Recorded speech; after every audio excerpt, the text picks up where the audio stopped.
Maharashtra today 24 news, सत्य परिस्थितीचा सविस्तर आढावा। टेकडा तल्ला येथे 10वीची परीक्षा सुरळीत, 138 विद्यार्थ्यांचा सहभाग। सिरोंचा तालुक्यातील टेकडा तल्ला येथील भगवंतराव हायस्कूल तथा कनिष्ठ कला महाविद्यालय टेकडा तल्ला येथे या परीक्षा केंद्रावर इयत्ता 10वीची परीक्षा अत्यंत सुरळीत आणि शांततेत पार पडली। या परीक्षा केंद्रात परिसरातील एकूण 5 शाळांच्या विद्यार्थ्यांनी सहभाग नोंदवला होता। सहभागी शाळा आणि विद्यार्थी संख्या। या परीक्षा केंद्रावर रंगापल्ली, बामणी 2 शाळा, नरसिंहपल्ली आणि टेकडा तल्ला या 5 शाळांमधील एकूण 138 विद्यार्थी परीक्षेसाठी पात्र होते। यापैकी 135 विद्यार्थ्यांनी प्रत्यक्ष परीक्षा दिली तर 3 विद्यार्थी गैरहजर राहिले। पारदर्शक आणि शिस्तबद्ध वातावरण। शाळेच्या वतीने परीक्षेसाठी जय्यत तयारी करण्यात आली होती।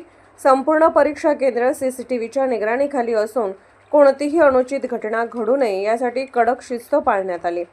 विद्यार्थ्यांच्या सुरक्षिततेसाठी आणि परीक्षा सुरळीत पार पाडण्यासाठी शाळा व्यवस्थापन व शिक्षकांनी विशेष खबरदारी घेतली। परिसरातील पालकांनी आणि नागरिकांनी परीक्षा केंद्रावरील नियोजनाबद्दल समाधान व्यक्त केले आहे। व्हिडिओ आणि प्राप्त माहितीनुसार विद्यार्थ्यांनी तणावमुक्त वातावरणात आपला पहिला पेपर दिला। महाराष्ट्र टुडे मराठीसाठी ब्युरो रिपोर्ट आनंद आशा, सिरोंचा, गडचिरोली।